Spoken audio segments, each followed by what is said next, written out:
Tony D and Little Joan with a screenwriter's rant on Saltburn, starring Barry Keoghan, who you may remember from that Irish movie with Colin what's his face and oh gosh, I can't the Irish movie where the guy cuts off his fingers. Pretty awesome. He was one of the supporting cast, and he stars as a kid who's going to a private school and gets invited to stay with his friend who's insanely rich. Smash like and subscribe. Thank you for smash liking and subscribing. Check out my books, links in the description. Comedy horror in South Jersey. It's the Pineys, books 1 through 12, available at Amazon.com. Don't forget, Kindle Unlimited is free. Thanks to all who came out to the Berwyn Vintage Flea Market today in Berwyn, PA. It was nice to get out of my comfort zone and see some new fans. Still ran into plenty of Pineys. Okay, so Barry plays a kid who gets invited to his friend's house to stay there for a while, but he's obscenely rich, like old school rich. Lives in a castle, just has ridiculous amounts of money. The movie reminds me a little bit about if you remember saw the Talented Mr. Ripley, starring Matt Damon. It's a little bit like that, although not nearly as dark. I think it's just more about how empty it is to be rich, and how for some people who aren't rich to get a taste of that and then lose it is kind of it's kind of like cruel in some ways, because you get the taste of this amazing life and you can appreciate it, but it's not yours, and the people who are actually in it, they're just so numb to it all. So I think it's a little bit like that.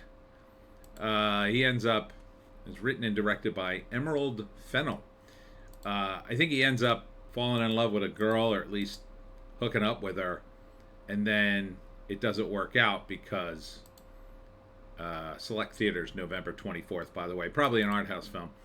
Probably doesn't work out because he's not rich. And in the end, he can't maintain this lifestyle, and his friend probably gets tired of him, as rich people do. And eventually he has to go. Eventually it's over. And there's another rich D-bag who's in the mix, who's in the circle, and he says stuff like, "You don't belong here," which seems a little bit two-dimensional, but I don't know, depending on how it's handled, it may be handled in such a way that it turns out he was warning him all along. This appears to be the mother of his friend, who may like him a little too much, so maybe that's the reason for their eventual dissolution of their friendship, if that happens. Or either that, or they fight over this hot blonde chick who's about their age. But they get drunk, and it's all sorts of excess and stuff like that. But Barry's character is like a more normal guy. But Saltburn is the name of the estate, I guess you could say. So probably goes something like first act. They're in a private school, and it's time for break or whatever. And Barry's character has nowhere to go, but he's friends with this dude who is obscenely rich, and at school they're friends. At school they're kind of on equal footing. So he says, "Nah, just come stay with me. It'll be great." And at first it is great. It's a huge house. It's fantastic food, I'm sure, and he gets to go to fancy dinner parties, and everybody's interested in him at first because he's a novel person to be around. He's a more normal person than they are. So suddenly he's the center of attention, and for the first part of the first act, it's great. Then you get into the second act, and the tensions start to line up, right? Maybe he hooks up with some girl who, I don't know, the ex-girlfriend of his friend, or maybe they're both into her, or maybe it's his girlfriend. I don't know. But eventually, and meanwhile, this other D-bag is constantly on his back saying, "You don't belong here. You're not one of us," because he's rich too, I assume. And eventually they have a falling out, or he has to leave for whatever reason. And the third act is him eventually going back to his life and maybe missing it. I mean, that was kind of the vibe in The Talented Mr. Ripley. Like, he wanted that life so badly, he killed for it. I don't think this goes that far. I think it's more like he at first, tries to maintain his sort of even keel, but the longer he stays there, the more he's corrupted by it. And eventually, he comes to want it. He comes to get used to it. And then once he's used to it, of course, it's time to go.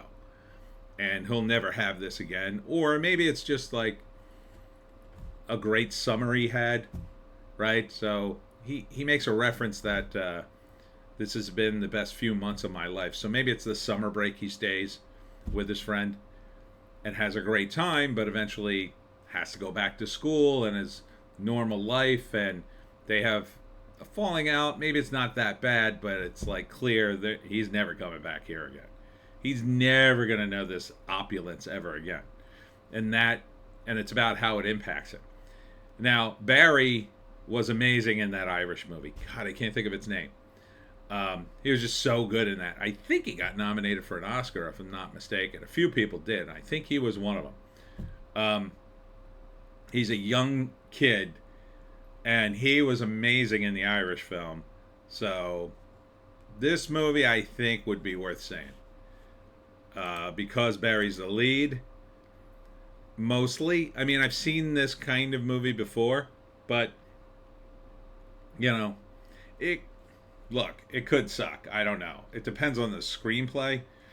It has been done. This kind of movie has been done in some aspects, but I think with Barry in the lead, this is a big opportunity for him to really show, what he can do. If that previous gig in the Irish movie was any indication of his acting talent, this could be the one that, is the breakthrough for him. So I think this might be one. If you're in the movies and you're in the art house movies, this might be the movie to check out. It's going to be, if it's good, it's going to be very complex. If not, it's just going to be a movie about drunken teenagers who got too much money. Either way, I think it might be somewhat interesting. But it's going to rely heavily on the screenplay and the subtleties therein. I think if Barry can pull this off, this could be a huge win for him. And that's it for me, Tony D and Little Joan. Check us out on Odysee, Bitchute, and Rumble for our more based takes. If you can find a more based take it. More to come tomorrow, more videos, and don't forget the live stream on Sunday at 7 where we do it live. We'll see you in the next one.